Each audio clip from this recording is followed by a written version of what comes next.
Llega nuevamente a la mañanera de la presidenta Claudia Sheinbaum la pseudoperiodista Reinaide Hernández para increparla. Se subieron los ánimos en este diálogo circular que se dio y la mañanera subió de nivel. Esta pseudoperiodista Reinaide Hernández, supuestamente independiente, habló mucho sin decir nada. No quiso entregar el micrófono a la presidenta y mira cómo concluyó su participación.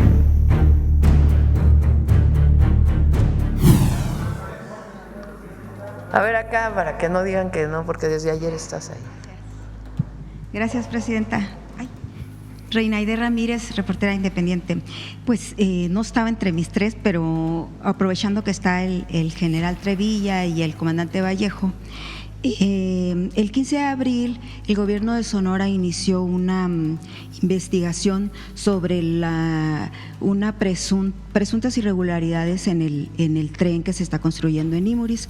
Si nos podría dar un avance, ¿qué información tienen ustedes, por favor? Es un libramiento, ¿no? ¿Y si abrieron ustedes alguna investigación? Nada más le doy un poquito de contexto, a ver si lo recuerdan. Se hizo una investigación, reporteros de Sonora. ¿No es el libramiento de Nogales? Sí, es el que están construyendo se supone que va de Guaymas a Nogales, bueno, que pasa por Imuris, digo.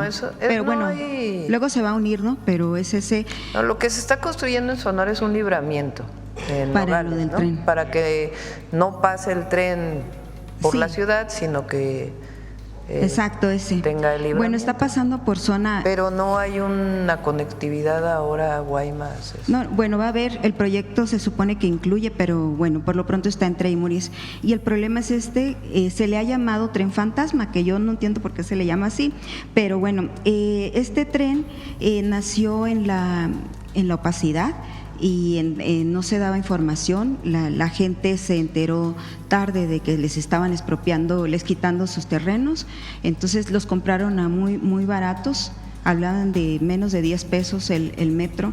Bueno, independientemente de todos los problemas medioambientales, las afectaciones al jaguar y que ya se ha documentado bastante, en el punto que yo le quiero preguntar sobre la investigación,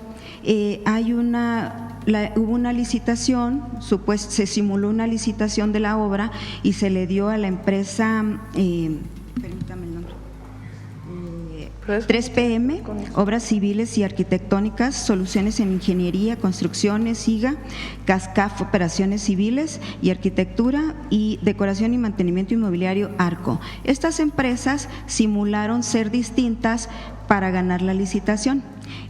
Aquí está involucrado, presidenta, el Heriberto Aguilar, que hoy es senador y que, si usted recordará, pues también fue coordinador de su campaña en Sonora. Entonces él firmó este documento donde se simuló presuntamente esta licitación. Habrá que ver qué es lo que dice la investigación, pero me dice que no tiene conocimiento de la investigación. Desde el 15 de abril se inició y son 13 contratos que están opacos, y pues en aras de que apelar a que no haya impunidad y que no haya corrupción, que se combata la corrupción, el expresidente Andrés Manuel López Obrador se había quedado dar un informe sobre esto con los que tenían la obra, pero ya no hubo tiempo de que se hicieran los últimos meses. Entonces, ver si qué tienen sobre este hecho. Pues si quieres lo revisamos, porque… ¿Lo revisarían? Primero, Heriberto pues es una gente que viene del movimiento de hace mucho. Dudo que él haya hecho un asunto de corrupción. Segundo, pues hay que revisar las instituciones federales si participaron en eso o no. Hasta ahora, lo que yo tengo conocimiento, en Sonora la Marina trabaja en el puerto de Guaymas, en donde también va a haber una licitación para la participación privada. Así se hace con los puertos en general. La Marina tiene la concesión federal del servicio, y los privados ayudan con las grúas, etcétera, como en todos los puertos del país. Y ahora, antes eran las APIs, ahora son las ASIPONAS, que tiene el Estado el control. Ese es uno del puerto de Guaymas. La otra es una carretera que ayudó la Marina también hacia Chihuahua, y se está en el libramiento de Nogales. Bueno, pero otro tren de Guaymas no tengo yo conocimiento. No. Hay muchos proyectos para que la carga que va a entrar por el puerto de Guaymas llegue a Sonoita o a alguno de los lugares de la frontera. Incluso esta empresa. Pero el tema, pues déjanos revisar. No, pero es el mismo, el de Imuris. Había hablado el presidente que iba a incluir Guaymas, pero bueno, ahorita la que se está construyendo es Imuris Nogales, es ese mismo, llamado Tren Fantasma. Incluso hay una empresa que incluso está trabajando en lo aquí en el plan de justicia ya aquí. O sea, son una serie de empresas que… Pero hay que revisarlo antes de ¿Usted lo revisaría? Sí, bueno, vamos a revisar y damos la información. Hay documentos, se los puedo pasar. Bueno, sí. Está el documento, el reportaje de investigación que duró varios meses, incluso hubo persecución de la Guardia Nacional a estos reporteros. No, eso no es cierto. Jesús Ibarra, y se publicó en el… No hay persecuciones de la Guardia Nacional a ningún reportero. No fue en su sexenio, fue en el… No importa. En el sexenio pasado. Garantizar que en el sexenio de López Obrador no. Bueno, habría que hablar con ellos, sí, con estos muchachos. Pero si usted… sí. Nosotros no reprimimos. Ni pues, tampoco reprimimos la libertad de expresión. Yo espero que no sea así. Protegemos a los periodistas cuando están en riesgo por algún asunto de inseguridad en alguna zona, pero no hay represión.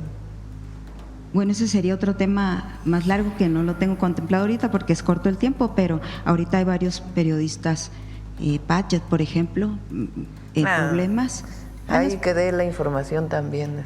Conozco ese caso desde que era jefa de gobierno. ¿Ah, sí? Y un día platicamos si quiere. Ah, bueno. Sí. Pero bueno, lo dejamos para después porque si no se me va a acabar el tiempo. Bueno, pero sí hay promesa de revisar este caso, ¿verdad? Para que… Sí, lo revisamos y damos la información, es nuestra Sobre todo que no haya impunidad, Presidenta, por favor. Sí. El segundo tema que tiene que ver con lo que usted ha señalado últimamente en varias ocasiones y que a mí me parece, bueno, a los sonorenses y yo creo que a muchos habitantes de la región fronteriza de México Norte y de Sur quizá, incluso en la Ciudad de México, usted habla de que atender las causas, el objetivo es que ningún joven, hombre o mujer, se acerque a un grupo delictivo. Es el objetivo de atender las causas y a mí me parece muy importante porque usted hablaba también de que no hay drogas sintéticas. Bueno, hay consumo de drogas sintéticas en México y es muy grave el consumo de cristal, sobre todo en la región fronteriza y bueno, que no se acerquen al grupo delictivo, pero ¿qué pasa con los muchachos que ya están ahí, adolescentes, niños, que ya están en las garras de la drogadicción o incluso están combatiendo del lado, los utilizan a fuerzas o convencidos de algo, se los llevan también para que estén en las filas de ellos? ¿Qué va a pasar cómo se está trabajando con ellos en estos casos? ¿Cómo se van a atender las causas de ellos? ¿Y cómo informaría usted, cómo mediría si está funcionando este tema de atender las causas, porque ya ve que lo que no se nombra pues no existe y lo que no se mide tampoco. Entonces, ¿cómo se mediría esto? Y si hay un recurso específico para atender las causas, que ya usted mencionaba algunas de las causas, pero en este caso, ¿qué pasa con estos jóvenes? En el consumo de cristal principalmente y bueno, yo supongo que aquí el general y la gente de seguridad ya le informó a usted cómo está la situación en las fronteras, cómo estos jóvenes son pues quizá obligados a irse al consumo o a otra cosa. Son varios programas. Atención a las causas es también los programas de bienestar, que hoy son derechos. Y a eso se destina, como dije, más de 800,000 millones de pesos. Además, ya están trabajando en este nuevo modelo en distintos lugares del país. Ahí el objetivo o la manera en que lo hacemos es que son servidores públicos de distintas secretarías. No son personas contratadas adicionalmente para el desarrollo de este proyecto y se vincula con Jóvenes Construyendo el Futuro. Entonces, por ejemplo, ayer tuvimos reunión en Chiapas, en frontera con Malapa, ya inició un grupo de trabajo que son de distintas secretarías, de Secretaría de Cultura, Gobernación está coordinando esa zona y distintas secretarías, Secretaría de Bienestar, cada quien envía un equipo que se queda ahí por un tiempo, así como hicimos con Acapulco, donde hicimos una brigada de 3,000 servidores públicos que se fueron a Acapulco tiempo completo después del huracán John y que trabajaron de la mano con la Secretaría de la Defensa Nacional, Secretaría de Marina y las instituciones que estaban a cargo de reparar, por ejemplo, el bombeo de agua. Se fueron 3,000 a ayudar a los servidores de la nación a limpiar, a coordinarse, a atender a la gente. Así igual son los programas de atención a las causas y permanecen ahí, vienen a la ciudad si están aquí a realizar su tarea y una vez, por lo menos una semana al año, están en otro lugar. Entonces, ese es parte del trabajo de atención a las causas.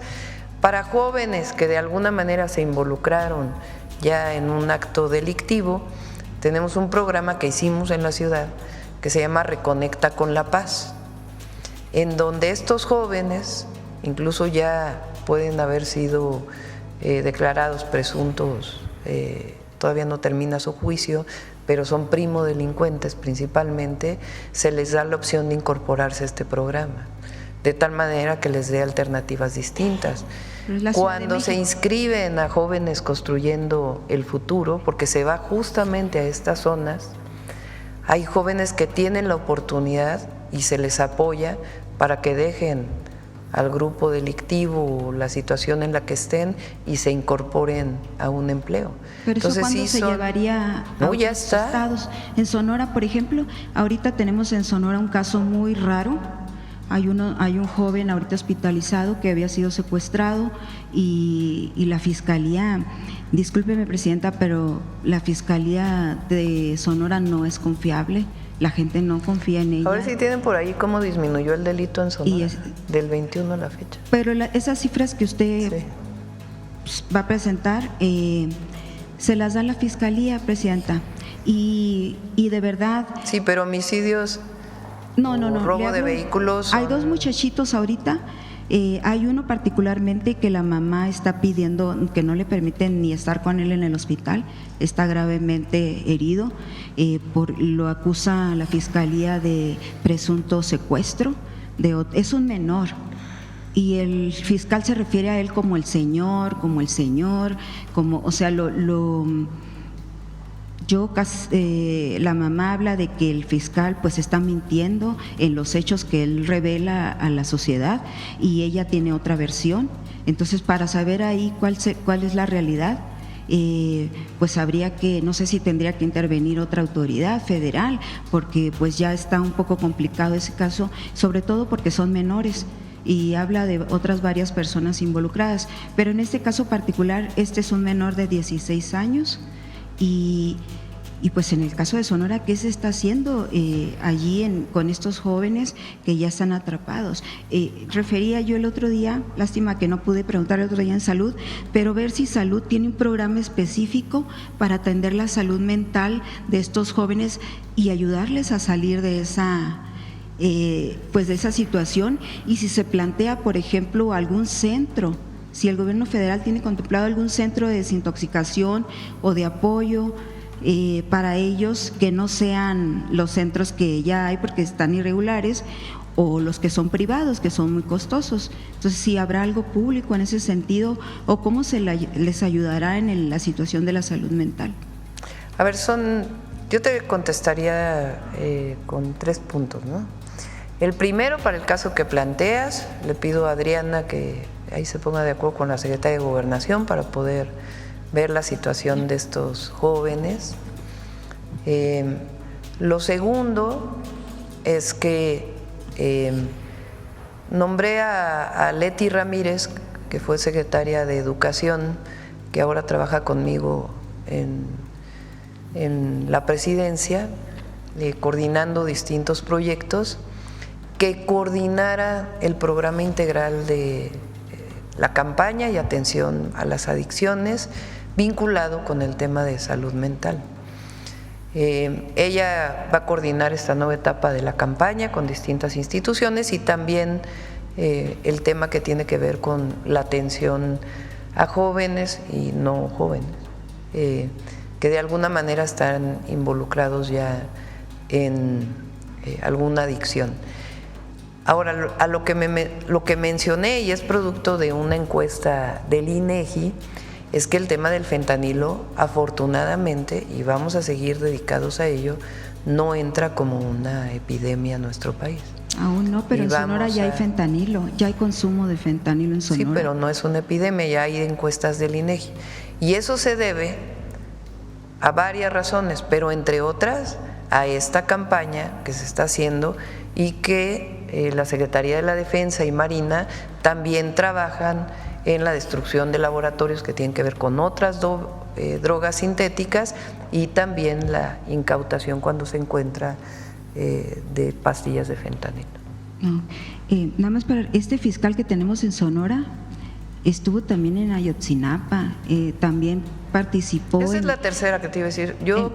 Yo respaldo el trabajo que está haciendo el gobernador Durazo. Pues yo creo que es un hombre muy dedicado, muy trabajador, que no se compara nada con otros gobernadores del estado. Bueno, ha habido unos muy peores, pero también no hay comparación. Pues la verdad, ninguna comparación. Yo sí ya le estaba buscando la verdad comparación. Entonces es un muy buen gobernador. Mira nada más el resultado. Ay, presidenta, no diga eso, por favor, porque es muy buen gobernador. Ve nomás las encuestas. ¿Qué dice el pueblo de Sonora? Y no se pagan esas encuestas. Durazo. No son pagadas esas encuestas. Mira cómo estaba en el 21 los homicidios.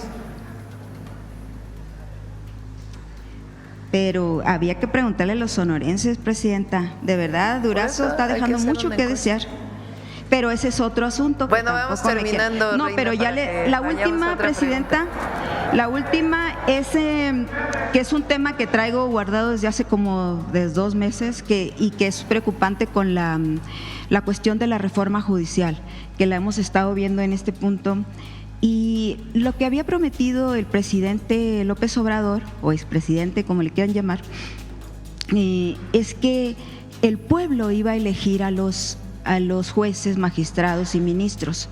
Y él hablaba incluso, si se registran 300 o 20,000, que todos salgan en la boleta. Él ofreció que el pueblo lo iba a elegir, pero llevar a cabo esta promesa o esta intención, pues ya ha derivado en que le preguntaba yo el otro día si realmente el pueblo va a elegir a los jueces, ministros y magistrados, porque ya pasaron un primer filtro. Ya están ahorita 20 y tantos mil en otro filtro del Ejecutivo, del Legislativo y del Judicial. Y en el caso del Legislativo y del Ejecutivo, presidenta, la selección que se hizo de estos comités, pues usted sabe, son personas allegadas al movimiento, a Morena, a la Cuarta Transformación. Habría que ver qué tan independientes o qué tan pensantes en el pueblo de México o en los mexicanos van a ser para elegir a estas personas, amén de las personas que se hayan registrado, porque ya hemos visto que se registraron pues algunos que no cumplen con el requisito de la honestidad. Pero en el caso por ejemplo, del Ejecutivo, usted nombró a Saldívar, Javier Quizano Vaz, Isabel Romero Cruz, Maricruz Cortés, Vanessa Romero. Son personas allegadas y no tendría nada de malo si estuviéramos en los tiempos del PRI, no sería distinto, no lo veríamos pues si tienen que ser allegados porque es el PRI, porque es el PAN. Pero estamos en tiempos. Ya son 9:12. Y déjeme mencionarle a los del legislativo, porque esos son muy importantes, presidenta. Andrés Norberto García, Maday Merino Damián. Sí, los conozco, Maribel. pues, son públicos. ¿Conoce usted a Ana Patricia Briceño Torres? No, personalmente no, pero sí conozco sus Bueno, nombres. es una persona muy allegada a Sergio Gutiérrez Luna. A ver, para Sergio que no haya Gutiérrez, dudas. no, pero permítame decirle de Ana una Patricia vez, porque Briceño. ya son 9:13. Para contestar a esto, muy rápido. A ver, la Constitución establece el procedimiento. No es un invento de la presidenta, no estamos siguiendo tal cual lo que fue aprobado en la reforma constitucional. ¿En qué consiste? Se inscriben quienes quieren ser jueces, magistrados, ministros, ministras.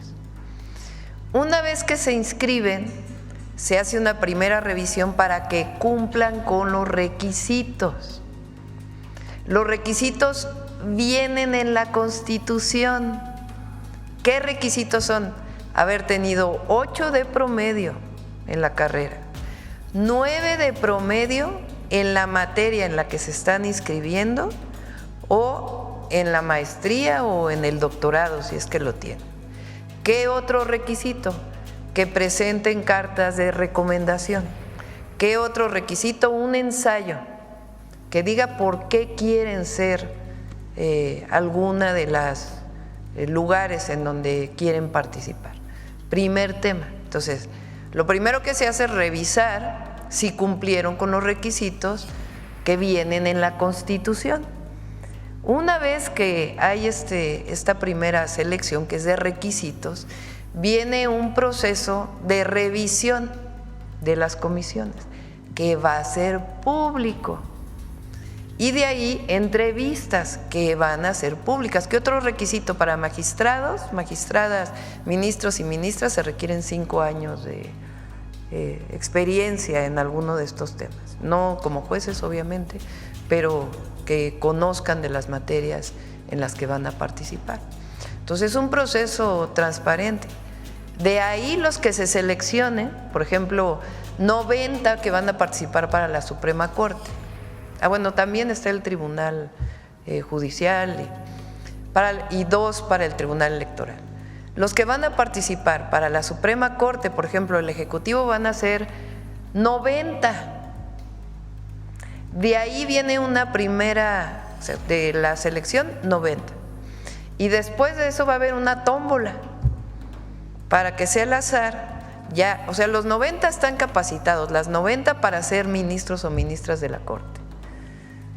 Pero para que no se crea que, a ver, la presidenta dijo dijo el otro, dijo no sé qué, es una tómbola. De esos 90 van a salir 27. Y esos 27 van a salir en la boleta para que se vote por 9 en todo el país, de los cuales van a salir seleccionadas 5 mujeres y 4 hombres.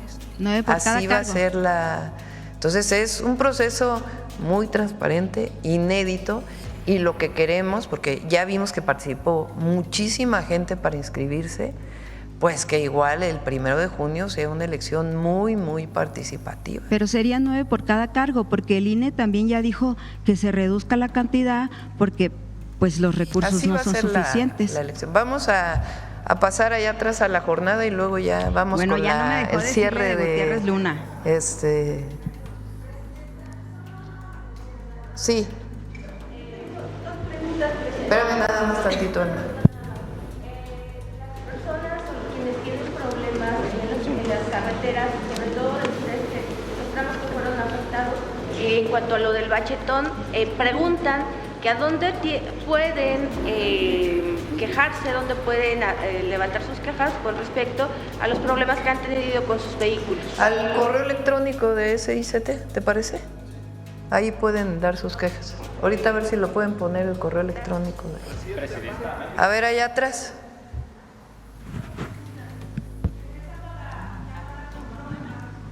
Gracias.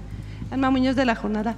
regresando a la llamada con Trump, ayer hubo discrepancias entre lo que se trató en torno a lo del muro. Quisiera saber qué fue lo que ocurrió, qué es lo que realmente se planteó, porque pareciera que aquí alguien está diciendo algo que no.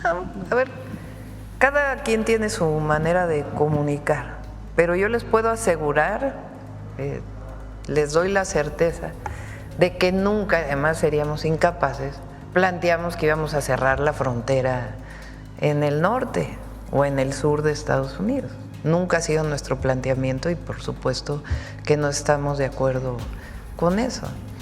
Entonces, el presidente Trump pues tiene su forma de comunicar, pero lo que hablamos en la llamada esencialmente es esta estrategia y le planteé esta caravana de la que usted habla en su publicación, pues no va a llegar a la frontera norte, porque México tiene una estrategia.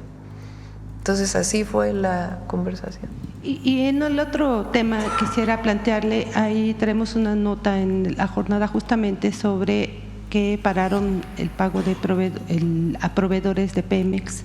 ¿Qué información tiene si esto está ocurriendo realmente y si habrá? Sí, hay una deuda ahí a proveedores y se está haciendo una revisión que es normal, no por ninguna otra cosa, pero es normal cuando se deja una administración y entra otra, una revisión, y se van a definir distintos mecanismos para el pago de los proveedores. ¿Nos puede decir a cuánto asciende esa deuda? Si quieren, cuando venga Pemex también podemos platicar y los mecanismos que se van a utilizar. Vamos con el cierre del día de hoy. Nos toca, hoy es jueves, ¿no? Jueves, Mujeres en la Historia, con Noemí, subsecretaria de Educación Básica.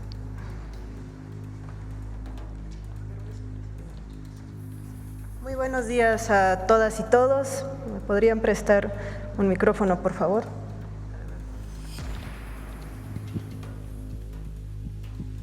Yo creo que la fotografía que vamos a ver en un momento es una de las fotografías más icónicas de la Revolución Mexicana. Creo que la hemos visto en constantes ocasiones y además esta fotografía se tomó aquí, en el Palacio Nacional, en diciembre de 1914. Si yo les preguntara a ustedes a quiénes ven, pues creo que nuestra mirada inmediatamente se dirige a los revolucionarios del pueblo. Tenemos ¿a quién? ¿A Villa ya? Muy bien. ¿A quién más? ¿A quién más vemos? A Fierro, muy bien. Otilio Montaño. Vemos algunos rostros de niños, ¿no? ¿Qué hacen estos niños ahí? Esto va a ser muy interesante, pero creo que lo podríamos dejar para otra sección. Pero lo que me gusta de este ejercicio y esta fotografía creo que nos ayuda mucho a explicar lo que hemos dicho a lo largo de esta sección, que es el tema de las mujeres. Exactamente, hay el rostro de una mujer. ¿Quién es ella? Tenemos una mujer, nada más veamos la importancia, justo con los revolucionarios, con los caudillos. Está en primera fila. ¿Quién es ella? Me gustaría destacar dos aspectos. El primero, lo de la fotografía, creo que es muy emblemática, ayuda a ejemplificar. Es una fotografía que observamos, pero nuestra mirada ya de manera inmediata la dirigimos a estos caudillos, hacia el centro, pero difícilmente distinguimos la presencia de las mujeres, pero para eso estamos aquí y esto va a ser un punto fundamental. Esto demuestra que las mujeres estuvieron siempre presentes en los momentos históricos y en la construcción de nuestro país y además lo hicieron como ideólogas, como propagandistas. ¿Por qué estamos tomando el día de hoy la historia de Dolores Jiménez y Muro? Porque un 28 de noviembre, como hoy, pero de 1911, y como se revisó el martes pasado en la cápsula de Humanismo Mexicano, se firmó el Plan de Ayala. Y Dolores formó parte de ese proemio o de esa difusión y propaganda al Plan de Ayala y me gustaría brevemente nada más exponer una de las ideas que ella escribió para este proemio del Plan de Ayala del 28 de noviembre. Dice: han hablado muy alto los altruistas autores del Plan de Ayala. diciendo con elocuente lenguaje que para que los beneficios que encarna nuestra magna Constitución sean un hecho preciso, que el proletariado y el indígena no tenga hambre, que no los martirice el frío, que sea el hermano de sus semejantes y no su propiedad menospreciada como ha sido hasta hoy.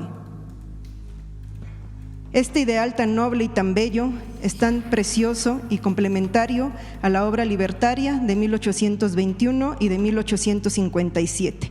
Esta es la tercera y grandiosa etapa de nuestra evolución política y social. Dolores Jiménez y Muro, hablando acerca del plan revolucionario de Ayala.